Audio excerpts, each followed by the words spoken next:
everyone's favorite game.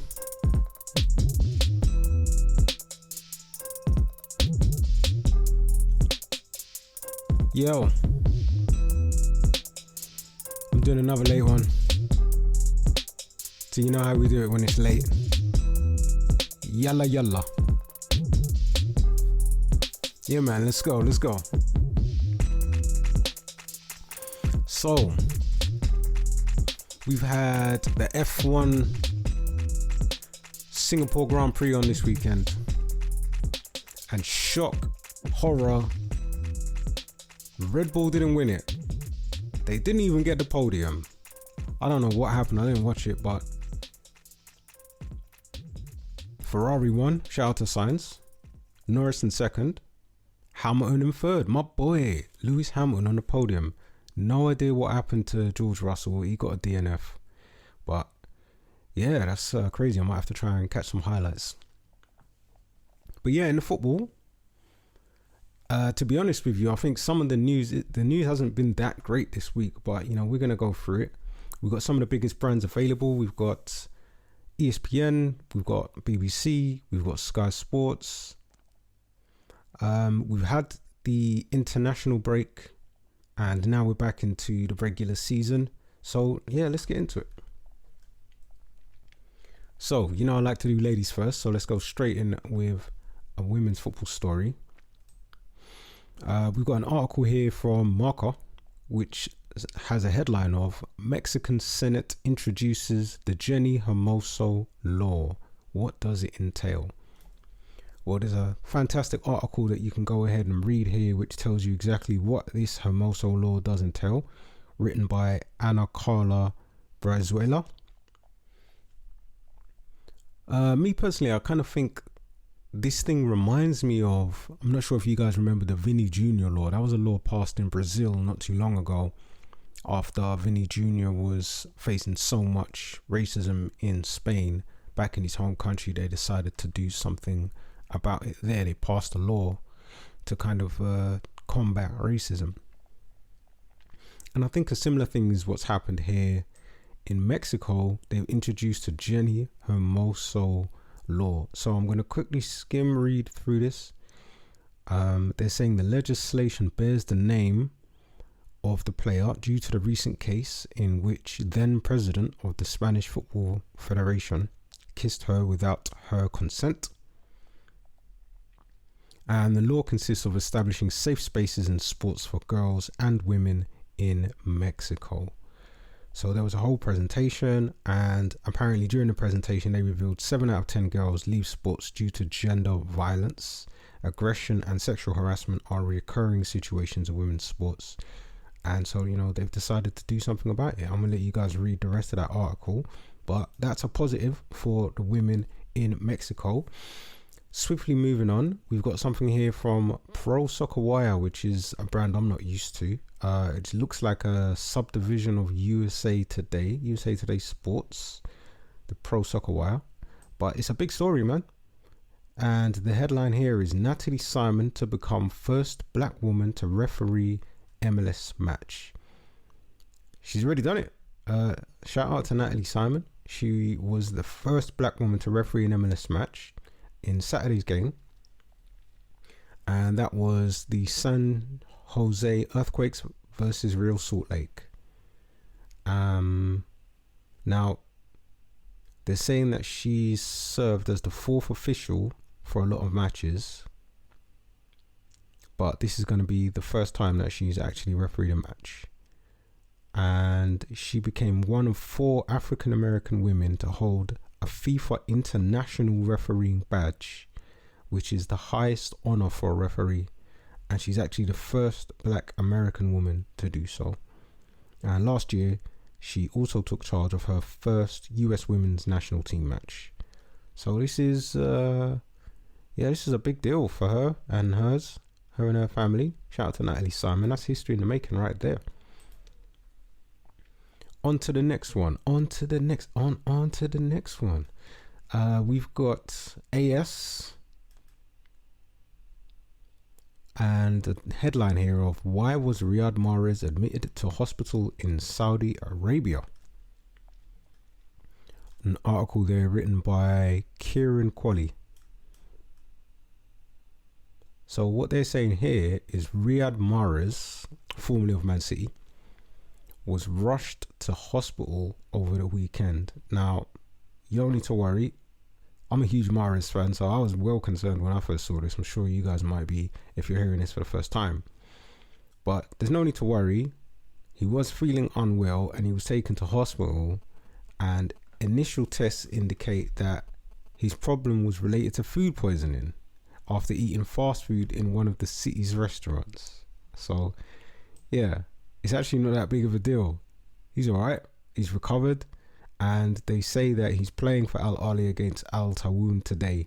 So this is an article from Saturday. I'm recording this on Sunday. He already has played on the weekend. He's alright. Bit of a dramatic photo of him lying there with a respirator mask on and everything. Yeah, maybe he just had a bit too much shisha, or maybe he had a dodgy shawarma, dodgy kebab. We've all had one, haven't we? We've all had a dodgy bit of fast food before. But yeah, it seems like he's alright. Maybe he had the runs or something, bit of an upset stomach, and then he was back on the pitch for Saturday. He was alright. Another bizarre story. Yeah, I know. I'm talking about a man having food poisoning and stuff. It's just like, hey man, listen, it's been a slow week. What can I say? We've got a story here from ESPN by Chris Wright. And this is a banter story, this one here, right? The headline is "Father buys law student son a place on Czech team for $22,000. Yeah, I know. Yeah. It's just banter, isn't it? There's a Czech third division side called FK Utsi Nad Labem. And this whole story is quite a long one. But to cut the long out of the short, is that the way you say that phrase? To cut the long and the short? Anyway, just like, it's hilarious. There's a dad who decided he wanted his son to play football, and the kid, like, look at the photo of the kid, you can see he doesn't play football. Like, apparently he's never played football. He just plays FIFA, plays video games, and he's now going to get a chance to play for a professional football team. And if you read the article, you'll get all of the details in it, but it's actually, I thought it's a hilarious story. This one isn't so hilarious. So we're over at Sky Sports now with Paul Pogba. You've probably heard this one. This is the biggest story in football at the moment. Paul Pogba, the headline here says, Paul Pogba wants counter-analysis on positive doping test. Blackmail hearing in Paris set for Friday. So it's a double whammy, it's a double story. Now, he's recently tested positive for testosterone. If anyone hasn't heard about what's happening with Paul, he's tested positive for testosterone and he's been provisionally suspended. If he gets found guilty of doping, then a suspension of up to 4 years could be handed out. And he's asked for a counter analysis to be made on his positive drugs test. So many questions, so many thoughts come to mind. But this isn't looking good. It's really not looking good for Paul. Because if this just stays like, you know, you've been found guilty and you're going to get a suspension, this isn't good because he's not a young player. This could potentially spell the end of his career. Like, being 30 plus and then getting a suspension of up to 4 years, like, you're pretty much done. Juventus are ready to suspend Pogba's wages if the counter-analysis is positive and proceedings begin. And they can also terminate his contract if he is banned.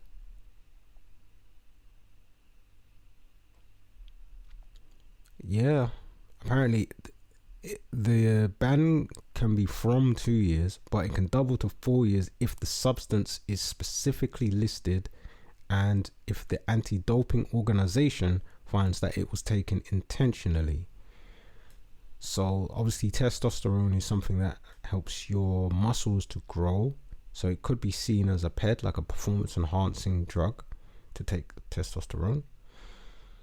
Well, let's hope that this works out well for Paul. He's one of my favorite players. I always liked this game. But one thing I didn't like is this blackmail thing. Being blackmailed. Let's see what it says. Pogba says he almost quit football over the alleged blackmail plot. He's going to appear in a hearing in Paris soon. It says on Friday, but I'm not sure if that's last Friday or next Friday.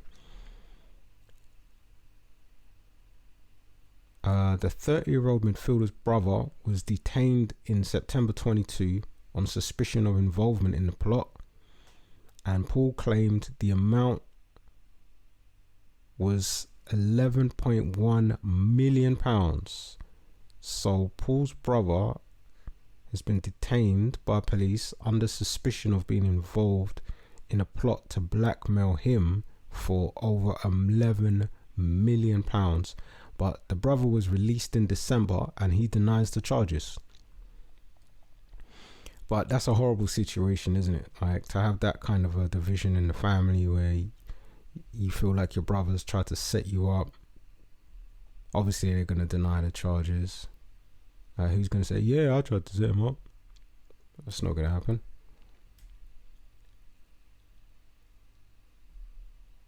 There's some quotes from Paul in there. And then they've got a little timeline saying he's been struggling for 15 months. I mean, you can see why now, can't you? He's been playing, his form hasn't been great for a while. And with something like this hanging over your head, you can see why. Well, I wish him well. That is a horrible situation for Paul Pogba to be in. I've got another random story here. This one's from the BBC, written by Alex Bysouth. And the headline is Giannis Alafouzos, the Panathinaikos president, taking Greek football to task.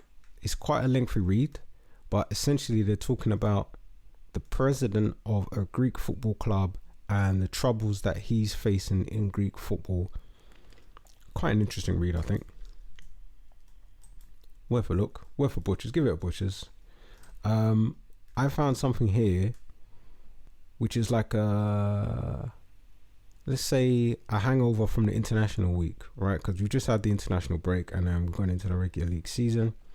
And so this was a tweet from the Euro 2024 account, and they're asking us to vote for the goal of the round. And there's a lot of good goals in here if you have a look at them. I'm a bit biased because they've got Trossard in there with the goal that he scored for Belgium, and the man is a technician. He's got really neat, tidy feet, and then he buries it. And he scored for Arsenal today as well in the Premier League. Just like I say, he's a technician. I absolutely love his game, so I'm a little bit biased there. But all of the goals are amazing. João Felix scored a good goal in there. Samarodov and Asani. Yeah, so that's worth a watch. That'll be in the show notes. All of this will, of course. We've got Folarin Balogun, who opens scoring for the USA. He scored for his nation, and he's had a good week. He scored for his nation, and then he was on the bench for Monaco, came off the bench, and he scored to help Monaco equalise in the French league. And that is his first goal for his new club as well. So that's good news for young Balogun. I'm going to keep following his career and see how things progress for him over in League One this season. Ex-Arsenal boy. Academy boy. Talking about Academy boy, we've got something here from Marca talking about Messi's sons showing glimpse of their skill during an Inter Miami youth practice. So Messi's got a couple of boys, right? Thiago and Matteo, and both of them are now playing in Inter Miami youth teams. I keep saying it, guys. Inter Miami is a family club. You've got senior Messi playing for the first team, and now you've got the two junior Messis playing for the youth team. Fantastic. The eldest has already made his debut for the MLS under-12 team, and the next one in line, Thiago, 10 years old, He celebrated his team winning 2-1 in the Florida Academy League. So they're coming. And then there's another young one, Mateo, 8 years old. He's playing for David Beckham's Youth Academy. So yeah, they're coming, man. The Messis are coming. I like this, man. This is a nice story here. That's in the show notes. From the younger Messis to the older Messis team. Well, I watched this match, and let me tell you, Inter Miami got absolutely slapped by Atlanta. There's no other way to put it. They just got slapped. They got slapped. They conceded 5 goals.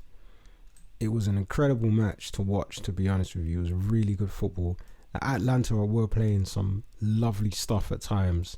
If you haven't got your subscription, your Apple TV and your MLS Pass subscription, make sure you click the link, because wherever you're listening to this, there's going to be a link to it, and you can go and sign up, and you can go and watch Inter Miami and Leo Messi and watch all of these exclusive MLS matches. Let's not forget that they are exclusive. You can't watch the MLS matches live anywhere else. It's only on Apple TV. So yeah, go get your MLS Pass so you can follow with me. Swiftly moving on. This is a story that I know some people are going to be a bit upset about, but I'm following it. I'm following Mason Greenwood in La Liga. He's made his return to football, and he's made his debut for Getafe. He didn't score, but he did help his team. They got the win. And there is a article, a little write-up about it here from ESPN.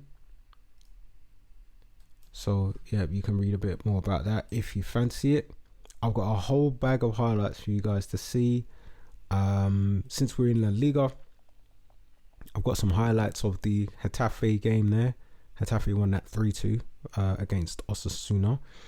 Bellingham won this week for Real Madrid. He didn't score though, and for some reason I didn't put any highlights of Real Madrid in the show notes, but there you go. Barcelona scored 5. Barcelona 5, Real Betis 0. I watched a little bit of this game, and Barca were playing some, it just feels like Barcelona are back. They were playing some amazing football. I'm sure you know the names that are there, and they won 5-0. It was incredible. They've got João Felix there. I'm not sure if everybody knows that João Felix is signed for Barcelona now. He seemed to have a good game. Rafinha, just all of these gifted ballers. Yamin Lamal, the new wonder kid coming through. All of these gifted ballers playing some incredible football. That's a good watch, that is. Go watch the highlights. More highlights. We've got my favourite Spanish club, Athletic Bilbao. They won 3-0. The only reason they're in here is because it's my favourite club. So yeah, if you don't want to watch it, then fair enough. But I recommend it. I like Athletic Bilbao. They won 3-0 against Cadiz. We've also got Valencia beating Atletico Madrid 3-0. So I've put those highlights in there as well. That's a bit of a shock result. You don't expect to see Atletico Madrid losing 3-0. They were away from home, but you expect Simeone's teams to always be defensively resolute. So Valencia did well there. This is probably the shock result of the whole weekend. Inter versus AC, the Milan derby, and Inter won this 5-1. 5-1 in a derby match. You never see a score like this in a derby match. 5 goals. I've got some highlights of that for you guys if you want to watch that as well. Absolutely incredible. Well, that was a bit incredible. That was the sounds of the a Saudi Arabian team's YouTube channel. I think this is Ittihad with Benzema. They won 1-0. He scored. So there's highlights of that. I've also got Al Hilal highlights. What else do we have here? Al Nassr highlights. Al Nassr, yeah, that's the club that Ronaldo was playing for both Ronaldo and Mane scored this weekend. And that club is looking ridiculous. They've got Laporte in defence now. So Laporte in defence. And then Ronaldo and Messi up front. They've also got the Brazilian Talisca. If you're not familiar with his game, go ahead and watch these highlights, which will be in the show notes. Talisca scores an incredible goal in this game. Picks it up on the edge of the box. The crowd starts shouting, "Shoo!" You know what happens next. You don't need me to fill in the blanks there. Alan Saint-Maximin scored an incredible goal this weekend. He's over in the Saudi League. And this goal was just a rocket. There's a little clip from the Saudi Twitter page here, so you guys can see that. And that pretty much wraps it up, man. That's it for me. How much we've been? We just done 20 minutes, so short and sweet. Arsenal got the dub. Yep, I'm happy about that. I don't really want to talk about it too much, to be honest. I might just hop onto Twitter Spaces and listen to some of the Arsenal fans talking about it, as they like to do. Me personally, I think it was a good game. I think the Arsenal squad, I'm so happy with Arteta and Edu. Like, the name of my FPL team is Wenger and Dean 2.0. That's what I think we've got right now. We've got Wenger and Dean Mark 2. And they're doing the business for us, man. So far, the football isn't amazing, but I think that will come with time. We've got a few new players in there. And it was a good, solid result, against a tough team. Arsenal tend to struggle against Everton. We've gone up to Goodison Park, struggled there, but come away with the victory. To be fair, we created a few opportunities. Maybe we could have done better. There was one in the first half where Zinchenko pinged this ball over the top and got Fabio Vieira free on the left. And I just felt like if he could have just whipped that in, or if he could have had a little skill to beat the man and then picked out a pass or something, we could have got something from. There was a couple of chances where I felt like Arsenal could have maybe done better.